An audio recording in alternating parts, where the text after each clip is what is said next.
As you can see, I'm in a whole different place today. Hey girl, hey. Can you hear me? Are we good? Yes, loud and clear. Yay. So everyone, welcome for joining. Thank you for coming. Thank you. Thank you. Today I will be talking with Takeesha, also known as Taki J. She will be sharing her story as well as shedding some light on her journey as a makeup artist, as a CEO, and as an overall girl boss. So Takeesha, if you could just tell the people who you are real quick. Really quick. Hey, everyone. Thank you for joining, and thank you, Angel, so much for inviting me. I feel blessed. I feel honored, first and foremost. So my name is Takeesha. I first started out as a makeup artist. I started way back in like 2014. I started playing around in makeup. And from then on, as the years went by, I started actually taking myself as an artist seriously. And so what I did is I started volunteer work. I did a lot of charity events. And started to really establish my name throughout what I feel the Boston area. And from there, I started doing like proms, weddings, special occasion events. And right now, I actually just launched my new business, which is a natural body care and skincare line made all from natural oils such as olive oil, such as grapeseed oil, things of that nature. And we're gonna get into Yes, why we are. all that in the first place. But yeah, that's kind of what I'm up to now. Just a little brief bio. No, that's amazing. So Takeesha, tell the people what made you start getting into makeup, and then after that, I have a question for you, and I think you're gonna be perfect to answer it. Okay. So what really got me started, I want to say, it's funny when people ask me that because I every time I get asked that, I literally remember like that day. So I was in 11th grade, so it might have been 2011. And my mother and I and my little brother, we had just gotten evicted Okay. from our home over in Randolph. And see, at that point, we kind of did, a lot of jumping around as far as moving. I was never really the type to have like a stable place to stay. It would be stay one place, and then the maximum amount of years we'd be there would be maybe 5, maybe 6, maybe 8 if we were lucky. Mm-hmm. Um, and then we'd have to go. So, we got evicted, and my mom at that point, was sick mentally, and we just couldn't. She wasn't in the position to, buy a house, find a place. So what we had to do was move into a shelter temporarily. And Wow. I've never been in that position before. Um, I've always had a shelter over my head, food on the plate, and we weren't the richest or the wealthiest, but my mom always made sure that there was dinner on the table Yeah. for us, and not really having that as an option really, I don't know, it was very different for me. So going into my senior year of college, at that point I was in the shelter, and I was really mad at my mother per se, because I wasn't understanding why, she just couldn't get herself together enough to just kind of fight, you know, and have us have the life that we used to have, right? Right. And I'm not privileged, I understand struggle, but she at that point had given up. She was tired, and I didn't understand that. So for me, I was very angry, and instead of lashing out, I decided to put my frustrations and my stress and some of the anxiety and a little bit of that depression into some art. And I've always been, fond of, art classes and things of that nature. So when I was in high school, I'd be in art class, doing an oil painting. Yeah. I would go home every day, go up this big hill to that shelter. And what I do is I'd look up YouTube videos. And it started off as just looking like how to do my own nails, right? Just with nail polish and how to do, those little designs where you put Yeah. whole nail polishes in one in the water and you dip one nail in Yeah. and it comes out. So I was looking up those. And then there was kind of like a sidebar of the recommended videos. Mm-hmm. And I saw this makeup tutorial and I thought, oh, okay, like this is interesting. And it was this girl who had like really bright makeup. Mm-hmm. And I clicked it. And it was from there, this girl, she had like kind of like a southern accent, and she would do like these peacock like looks, very Mm-hmm. vibrant, very out there, not any look that a person, would ever walk out in, and especially anyone of our, skin complexion, Yeah. So I was intrigued by that. And what I did is I bought the exact same palette that she bought, and I started to play around. And I played around. I started posting some of like my creations, I guess you could say, like online. And that's kind of where the spark for the makeup love and things. Yeah, yep, that's where it started. That's amazing. I mean, I never, well, obviously, I didn't know that about you, about, having to live in a shelter and, especially in your senior year of school. That's a lot to take on, especially as a young person. Thank you so much for sharing that. Can you share with us your Sephora story? I like, this is like my favorite story of you, like the Sephora story. Tell the people the Sephora story and leading into that.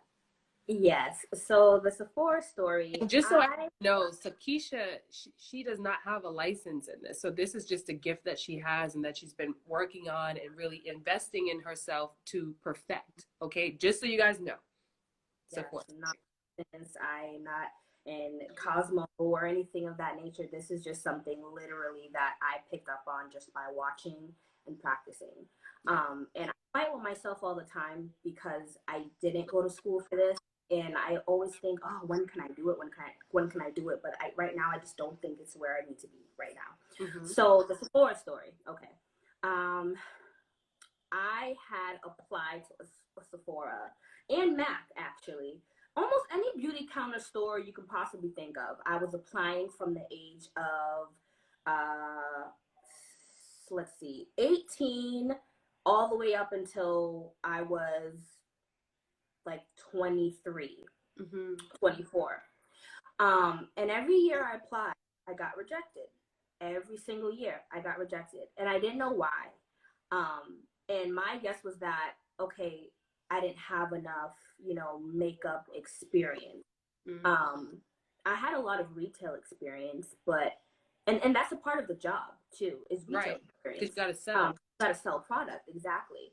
But I was thinking, how do I even get an interview out of these people? Like, how Right. do I know that I'm talented enough, just by applying on a piece of paper? They're not going to know that. I can't just attach a photo. Hey, this is what I look like. Right. Look me up, please. Like, give me a chance. Like, it's Especially then, what year was that? That was a couple of years ago. So it's a lot more different now. A lot different now. Now we're doing like virtual. Now we're doing virtual interviews. But things are so much different now. But back then, yeah, no, you literally just have to cross your fingers and hope and pray to God you got it. Yeah. But And that was like fun. What, 2013, 14, 15? When was that? Yep. It was. I got the job 2015. Nope, 2016. Okay. Yep, 2016 is when I finally got it. Mm-hmm. And I remember like getting the email that I had my interview, and I think I called my best friend Frankie first.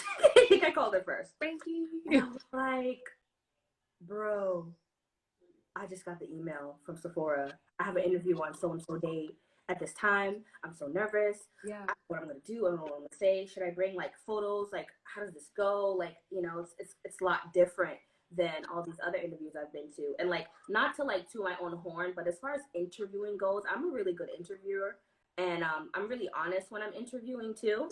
But I didn't really know like what they were looking for and if I would be, what they wanted to be represented by.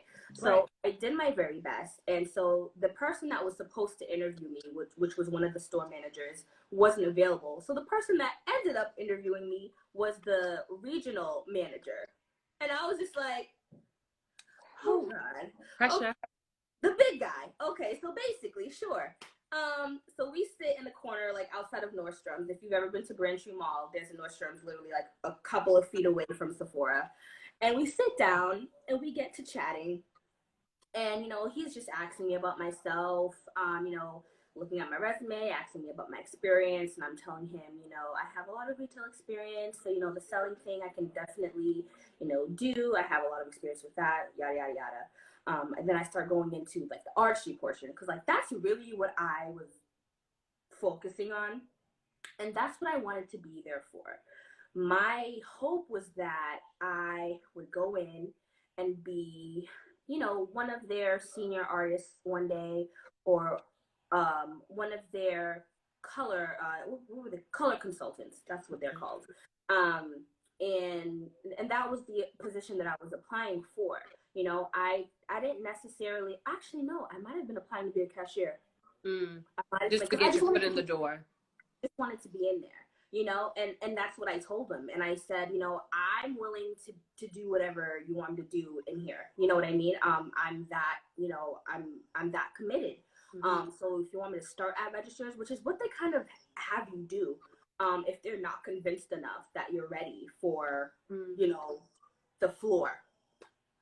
And I'm going on and on and on, and he stops me and he goes,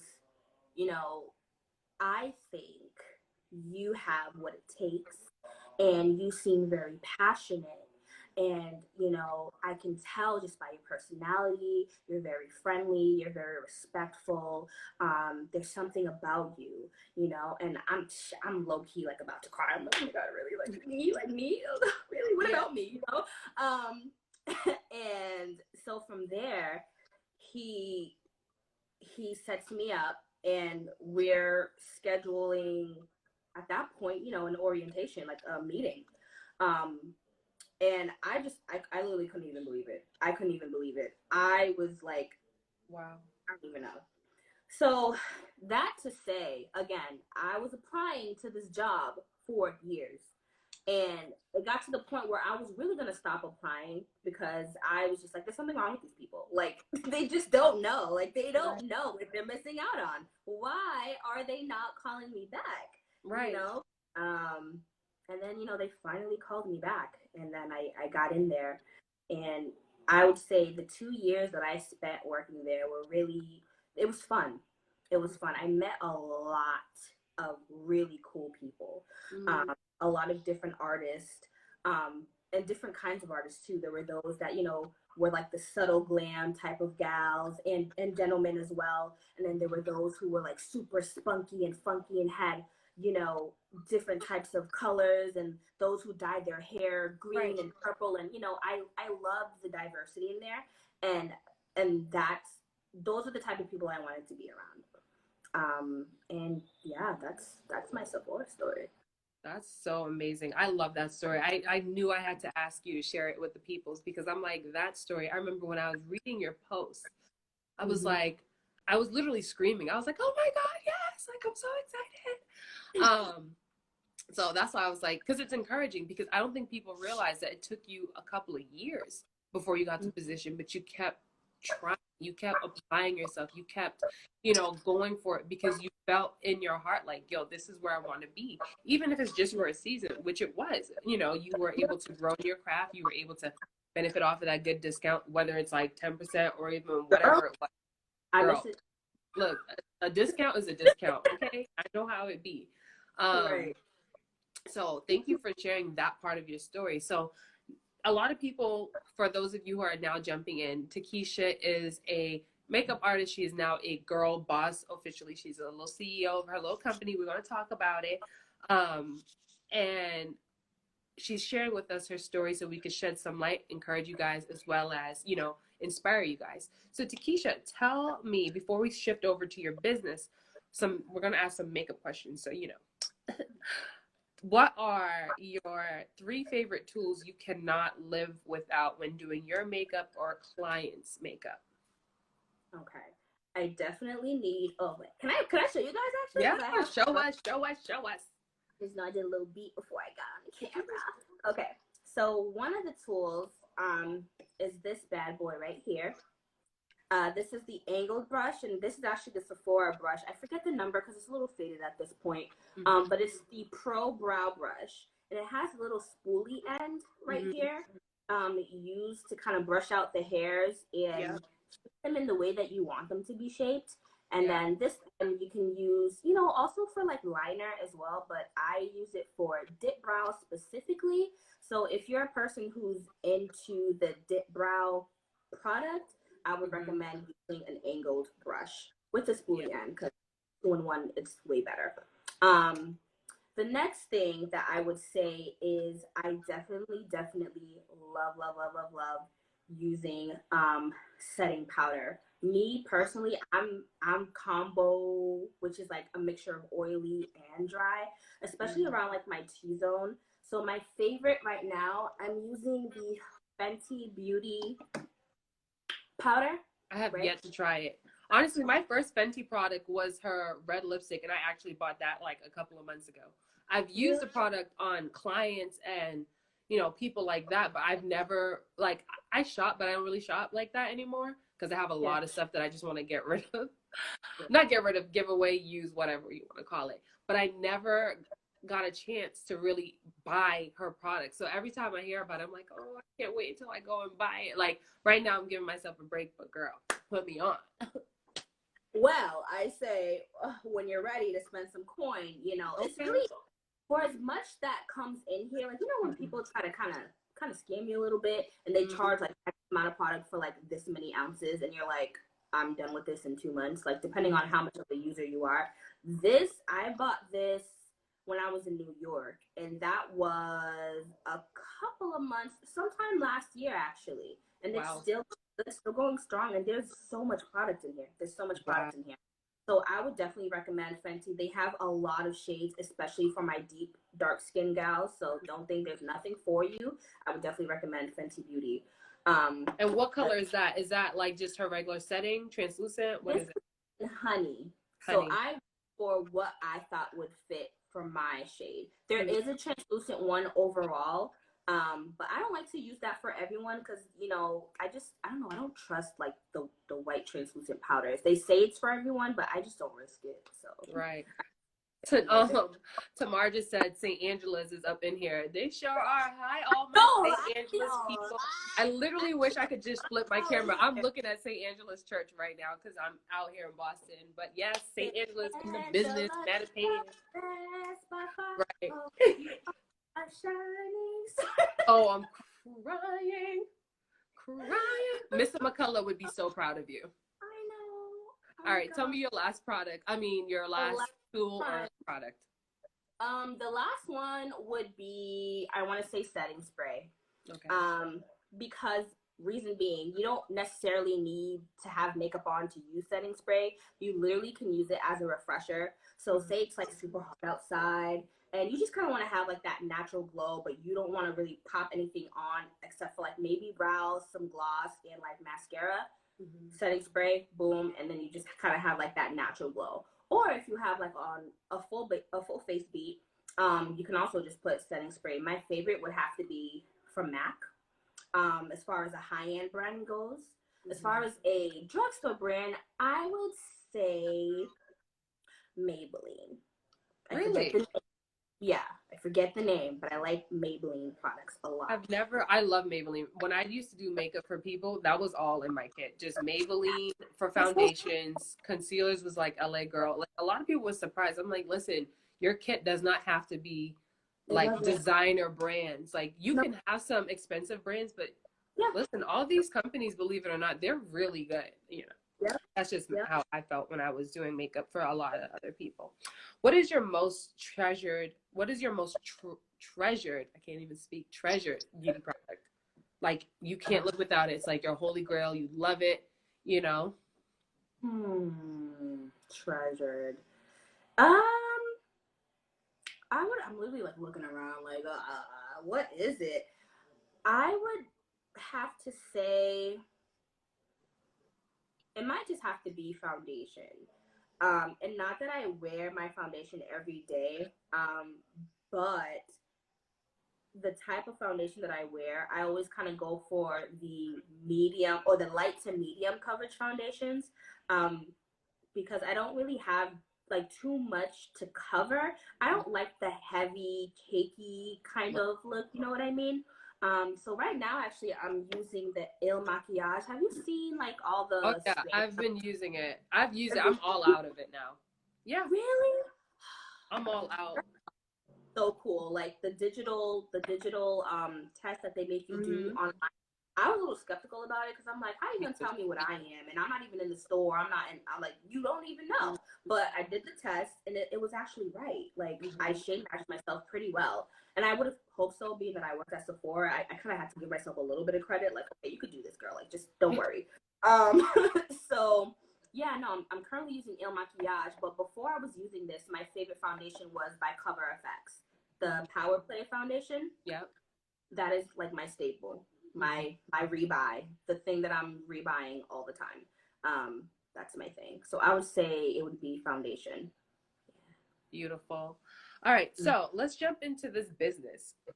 Tell the people you started selling skincare and body products. Am I saying that right? Tell the Body people. care. I just know Yeah. I can't wait until I get my soaps. We gonna talk. Yay! Don't worry, girl. We gonna talk because I'm all about natural. I'm literally making for me and my house. I'm making the shift to detox our house, like out of products, makeup products. I mean everything, girl. I'm kind of Mm. sad, but it needs to happen. So tell It, the it people. should it should happen. So what really inspired me to start first and foremost, was the thought of wanting to stop using certain lotions that I was using that just wasn't working for me. And I have something called, oh, it's a long word. But to make a long story short, I get these cysts under my arms and I get them in other areas as well. Sometimes I get them on my legs. Mm, Sometimes I get them on my chest, and they're really painful. All throughout my high school and college career, I had to pretty much get them drained mm, whenever they kind of swell up, and they're caused by sweat glands. Apparently, the sweat glands that I have, they sweat in the opposite directions or produce in the opposite direction. So how everyone else produces their sweat glands, I don't. And because of that, it causes these bumps, and the bumps have blood in it. Sorry, guys, I'm getting a little no, we listen, there. girl. Um, it's pussy, it stinks when it pops, and it's really painful. I used to avoid having to go to the hospital just knowing that I would have to get it drained because Mm, it stings. And they tried to numb it with Novocaine, but it does not help much. I'm still laying on my side, screaming, crying, being mm, grown, still crying because it mm. hurts. Like, it really hurts. And I was really tired of it. And my doctor told me, listen, you can't use a certain deodorants.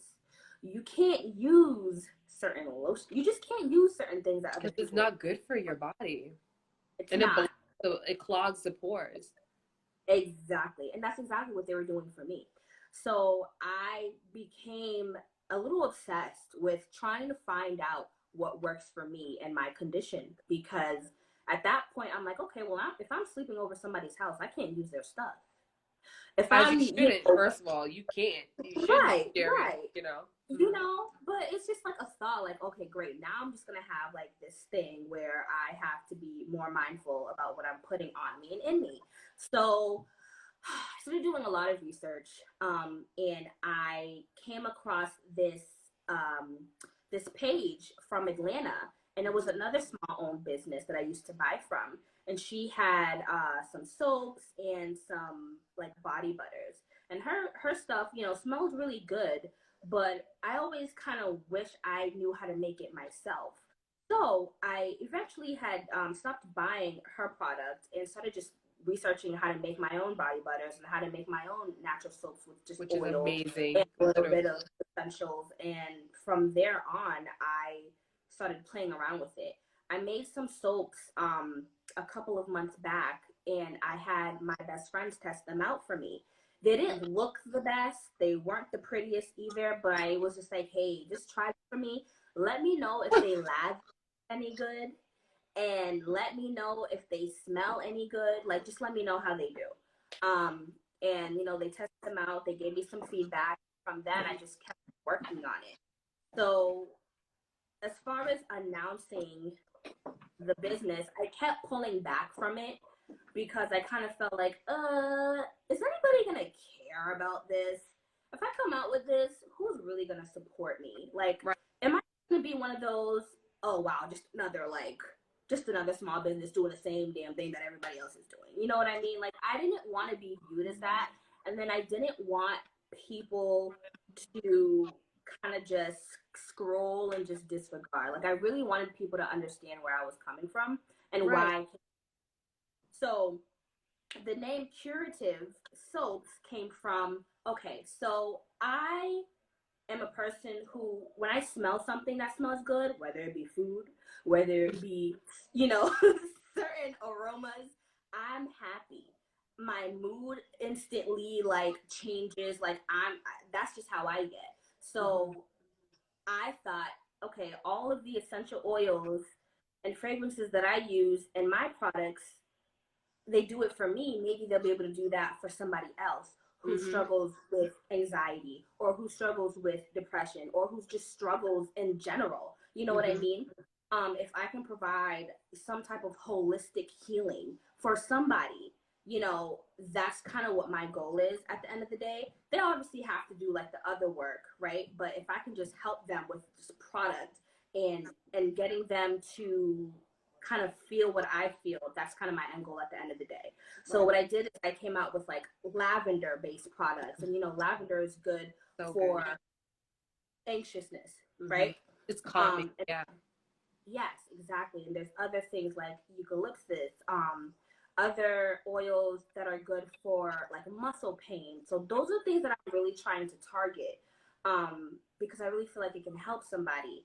As far as the skincare, I came up with like a turmeric based product because I know that people love turmeric, and I also have like this body butter that I'm currently working on right now. It's not out yet because I'm still playing around with how I kind of want it to look. So more to come on that. But to make a long story short, I'm always looking to do something to help other people, and that's kind of what I feel my purpose is. I was so focused on makeup as a whole and feeling like that was my calling. But the older I'm getting, I'm trying to understand, like, God, like, truly, like, what is my calling? Like, what do you want me to do? Sometimes I don't know, right? So when I'm having these ideas and when I'm doing things that I enjoy, is that it? Is that what you want me to do?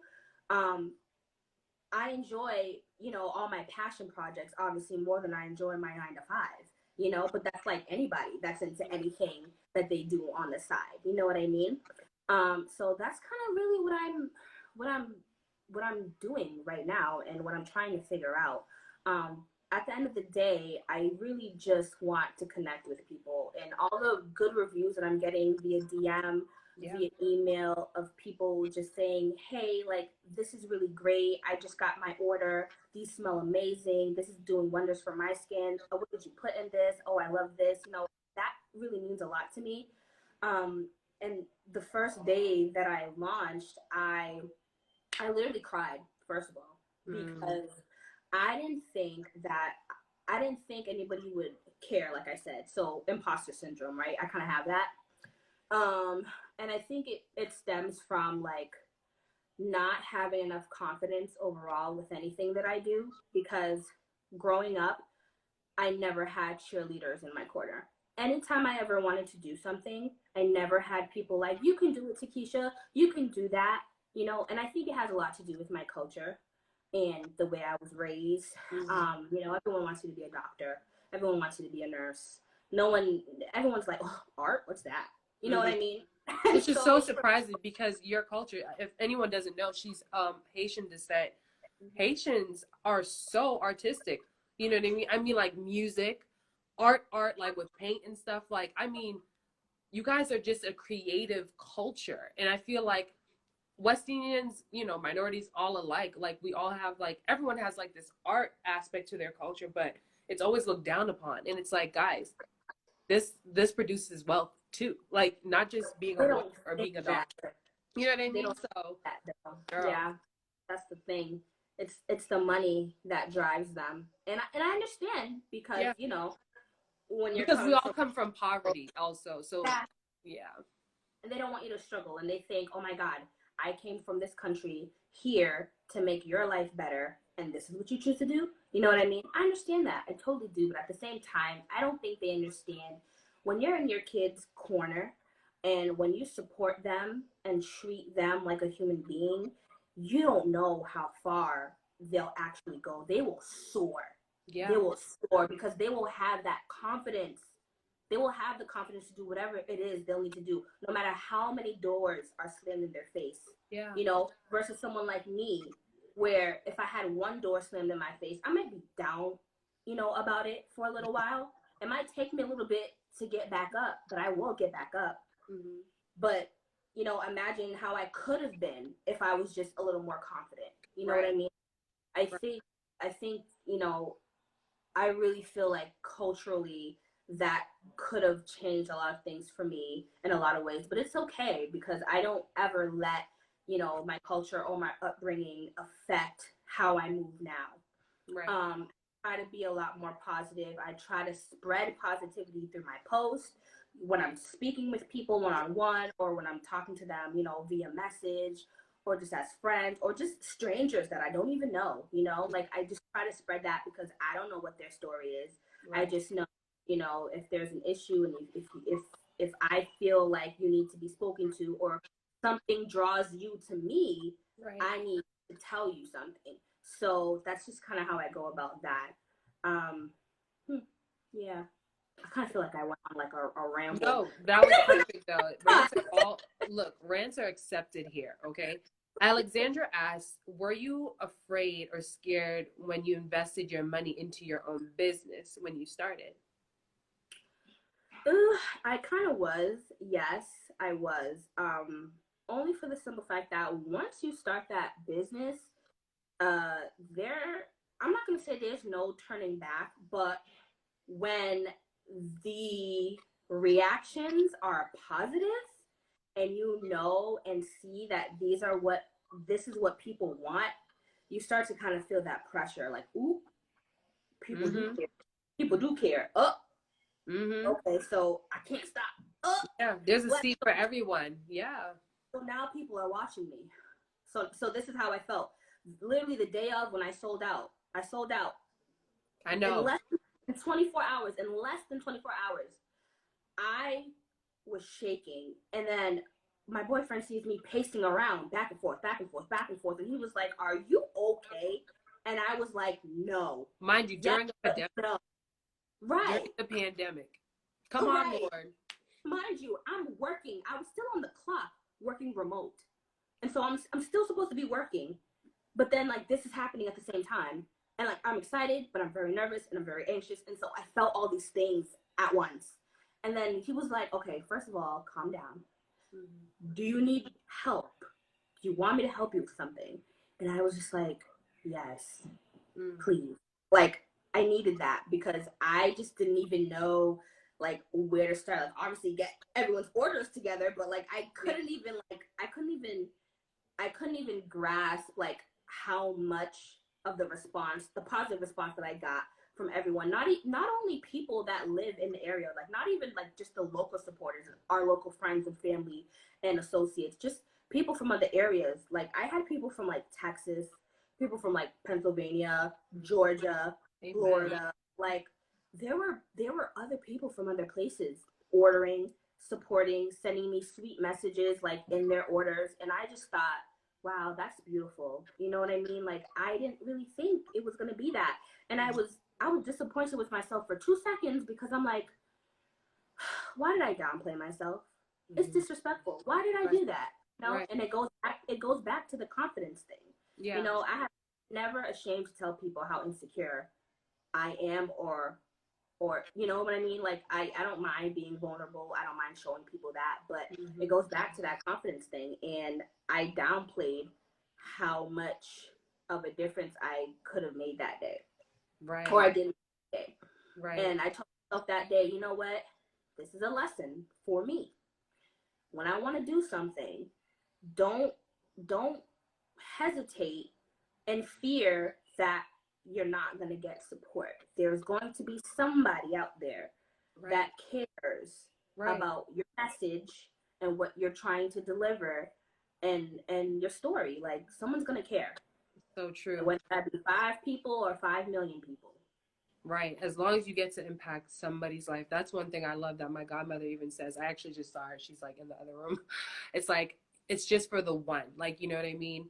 And the fact that you bet on yourself. Like, if you're someone that's really trying to impact others, and I think that's why, like, not to be like that person, but like that's why certain people excel and they're blessed, is because they're not thinking about it for selfish gain. They really just genuinely want to help people. Like your story about having cysts, like, you know, I don't know if these big brands are thinking about people like that. You know what I mean? Because they're focusing on, you know, the other market target audience that they have. But the fact that you have a story and that you're trying to tie it in to your products, I know for me, as I was saying earlier, like I'm trying to cut out all toxic products from my household. So when I saw that you were doing soaps, I was like, thank you, Lord, because I don't have time to make soaps. Like, you know what I mean? Like I have things that I want to accomplish, but if I can invest or, you know, pour into a business that is producing something already that, and I trust, you know what I mean? Like I see what you're doing. I see that you're sharing your process and making the soaps and, you know, all that kind of stuff. I can't wait until, you know, we can talk again and you have like a whole laboratory or like a whole, like, you know, your own building and you're like, Angel, look at this. Like I have these people doing this. I got this machine pouring that. And it's like, boom, taking over. You know what I mean? Like that is so incredible. So when betting on yourself, what were some of the things you had to get over in order to push out? And were there any people that were also involved on this project that helped push you and help you birth this thing out of you? Um, I would have to say, when betting on myself, I had to get over definitely the financial thing. I'm a person who likes to save, because one of my other fears is being broke. Right, And that, especially because of what you went through when you were in college. exactly. And you know, if when you watch a single parent struggle literally all your life, all your life, their trauma is poured on you. And it's Whether you not know on, or not. yep, and it's not on purpose. However, it happens.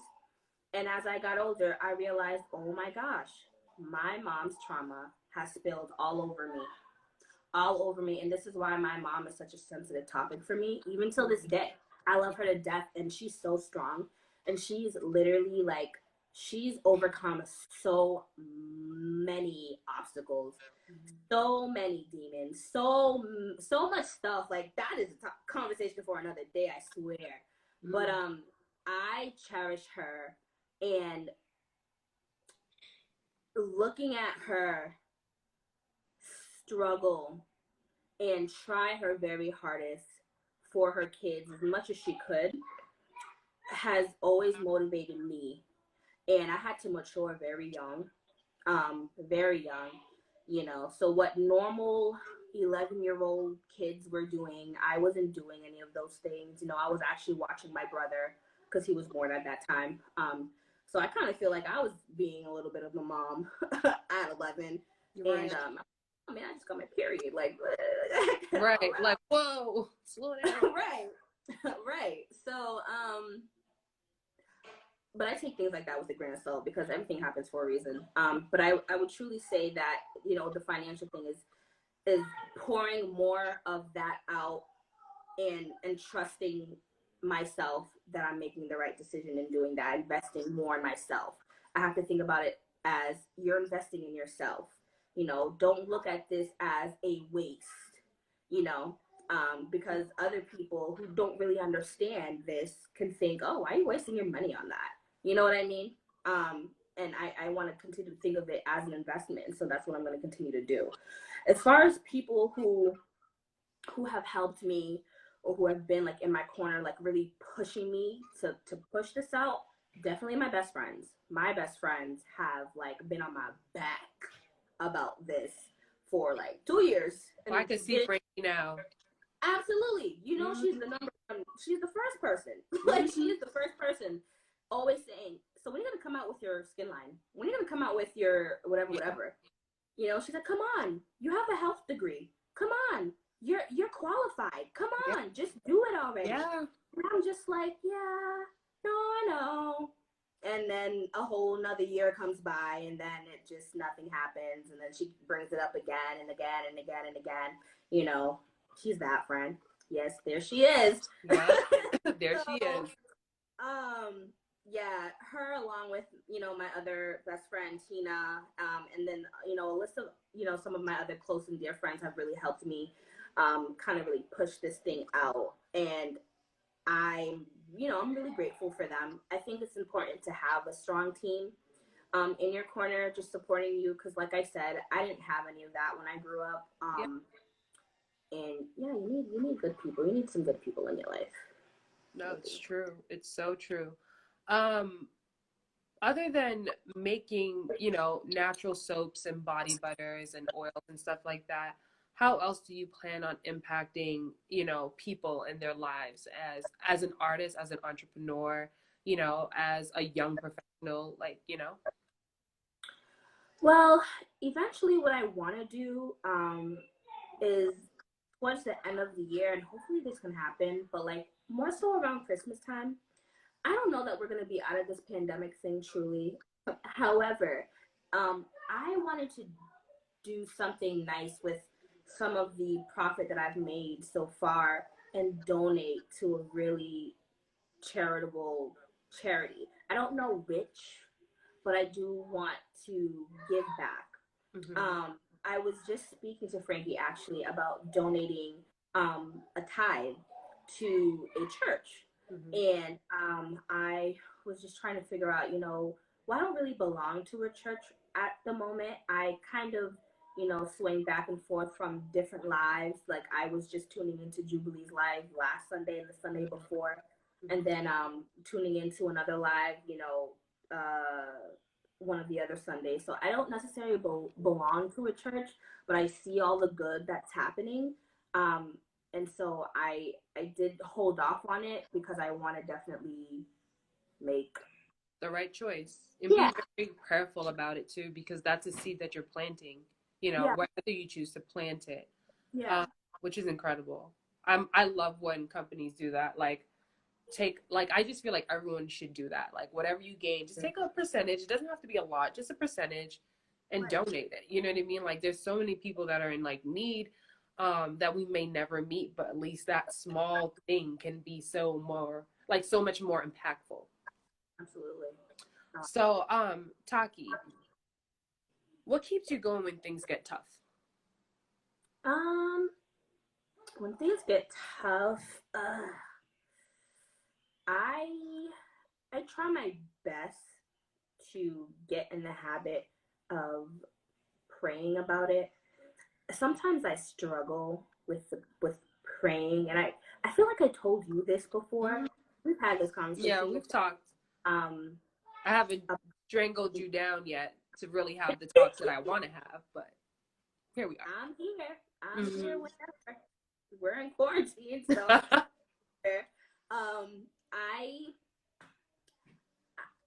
how to form them in the way that they need to be said. I just had people tell me, okay, well, if you don't know how to pray, just talk, have an out loud conversation, as if you're talking to one of your friends respectfully, and just start with that. So that's what I've just been trying to do, especially when I get really stressed or irritated. I try to just talk out loud and in hopes that that's good enough. But when when I get in those kind of ways, the most I do is just kind of hope for the best. Other than that, and if I need to vent or I need an ear, I will contact somebody who I feel can relate and understand, and not really be biased, but will also be honest with me. Yeah. No, that's good. Um, what does a typical day for you look like today? Oh, today. Well, I actually, the pandemic is really, I know it's a little depressing to talk about, but I'm actually a little grateful I for. love it. I'm sorry. I miss being outside, but I love it. I love working from home. I love it. I believe that God is doing what he needs to do in this time, but for me, Yeah. I'm okay. I think I think I needed this time at home. Because prior to this, I was very burnt out at work, and everybody knows it. My family knows it. My Mm-hmm. friends know it. My coworkers know it. My Mm-hmm. bosses know it. I'm actually ending my week vacation. I was on vacation this past week because I was so burnt out, and I had to, tell them like, guys, this is I cannot. So Mm-hmm. please, you know. Um, but this being in quarantine, having the ability to work from home, one is even a blessing that I can even still work, right? And Yeah. from home. Yeah. I was able to get into certain routines that I felt I couldn't get into because of the job that I have. It's very, I work in the health industry, and then it's very demanding. And I don't have a lot of time for me because of that. So I would kind of backfill all the things that I needed to do for myself and push it to the side Mm-hmm. and pretty much prioritize my job because my work ethic, I kind of strive for that, and at the same time I'm neglecting my own needs, and that's something that I'm trying to stop doing. I'm Right. trying to learn how to balance, in a healthy way, which is really hard for a lot of people. But I'm trying. So as far as routine goes, in the morning I try to practice like deep breathing, because we don't do that enough. We all know how to like short breathe, but we really don't get the chance to breathe in the way that we as humans can actually breathe. So I've been trying to do a lot of that. I've been trying to do some morning meditations. It's really hard to meditate. It's hard to turn your brain off. I go to sleep really late at night, and I'm trying to get out of that habit during this quarantine. It's not really working right now, but I'm trying. And yeah, I'm eating better, making smoothies. I'm not. I've saved so much money from Dunkin' Donuts and Starbucks. Girl, and you probably saved yourself from some calories too. You know, Oh, so I'm just like I'm grateful for this quarantine, and I'm grateful for being able to, just kind of kick back and like not have the stressors of like always running around, right. always running around, always doing something. Right. Like I'm so used to being busy all the time, and now I can just be busy in my home, but like not feel the pressure of anyone else. Right. No, that's amazing. I feel you with that one, girl. Yeah. Can you share with us briefly one of your biggest failures you've had and what did you learn from it? Um, biggest failure. Hmm, that's a hard question. Mm-hmm. I feel like hmm, I don't know how to answer that. No, I mean, that's okay. Like, was there ever a time where you felt like you dropped the ball? Like, you know what I mean? And how did you overcome that? Even when it comes to like your business or, whatever you feel. Like, even when working with a client? Oh yeah. Okay. Okay. Yeah. I definitely dropped the ball. I dropped the ball on myself. Going back to what I just kind of just said there with not taking care of myself and Mm, prioritizing, the job that I have.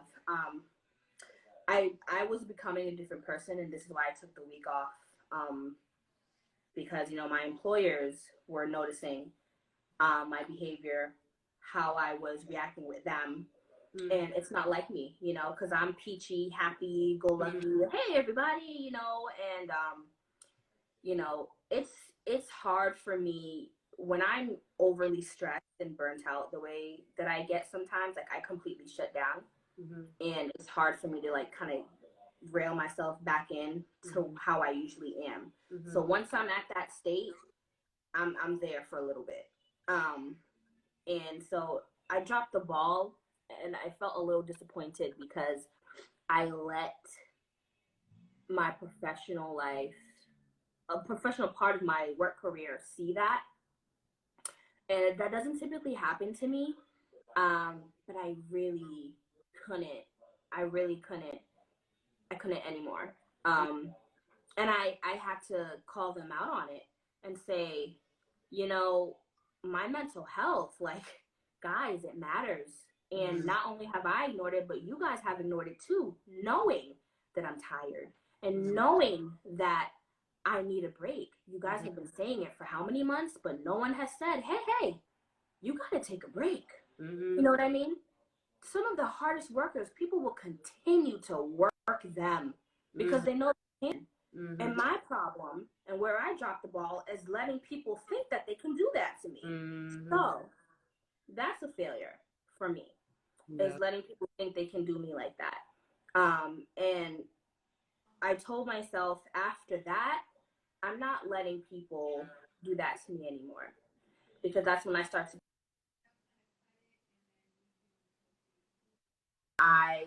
to become unfamiliar with myself. So I would classify that as a failure. Amazing. Well, thank you for sharing that. I think a lot of people need to hear that, especially in the season where we're available or like we're able to take some time, whether you're working still, but even just taking an hour or 15 minutes out your day and just dedicate it to just breathing. Yeah. Like we have to, especially women, we have to. So as we get closer to end, my question for you is, if you could give some advice to the world and shed some light, what would it be? I would say whatever your gut is telling you to do, just do it. And I know that sounds like super cliche and you probably heard it before. However, I only say that because a lot of us tend to ignore our gut and listen to our brains, but our brains aren't always right. Our brains tell us what we know, and sometimes our brains are more, I don't want to say the word logical, but they're more, how do I want to phrase this? Reality driven, or It's like realistic.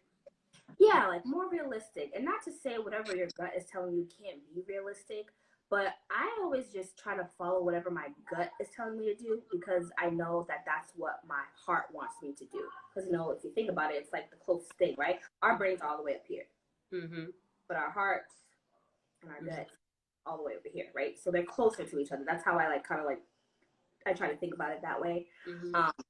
And I think that when it comes to doing what you want to do, if you're fearful of, you know, people not being receptive to it, I would say try not to care too much. Try not to be so hard on yourself. That's something that I know that everyone can relate to, being hard on themselves. And whatever it is that you do, be authentic about it, be genuine, because when you're not, people know and people can tell. So, And yeah. that's so good. Oh, that was so good. I feel like a lot of people, even though it's said, it has to be said again and again and again because somebody needs to hear it said. My one of my last questions is, what would you tell your 13-year-old self? I would tell her that I would I would tell her that she shouldn't be taking those diet pills. She's way too young. There's nothing wrong with her body. She's beautiful. She will find someone. I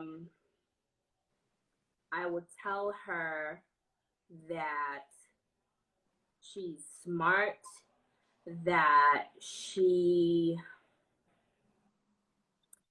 get through her teen years, her high school years, and her college years. She will finish strong, even if it took her an extra year. And I will also say, don't stop dreaming, because that's who you are. You're a dreamer. And that's just who you are. You're never gonna stop being that person. So in order to, make those dreams come alive, you have to do the work. If you ever want to see those dreams, that's what I would tell my 13-year-old self. Amazing. What would you tell your 50-year-old self? 50? Oh my gosh. I hope I'm retired. I'm just kidding. No, I'm serious. Girl, I'm trying. I remember in high school or even younger, I wrote it down that I wanted to be retired before I was 30. And so I'm 27 now, and I'm looking like I'm going to be retired. I don't mind still like working, but I want it to be more like volunteerism. I want to have like an income coming in where I'm not like, I have to work. It's like, oh, I want to do this, Right. Oh God, a dream. But you'll get there though. I will. You'll get. I think 50, man. By then, I hope I'm established. I hope that my 50-year-old self is somewhere sipping on mimosas. And I hope that I have a book out by then. And I hope. So then why don't you just say, I'm telling my 50-year-old self, you wrote the book. You're over here. Tell her that. You wrote the book, and it's a bestseller.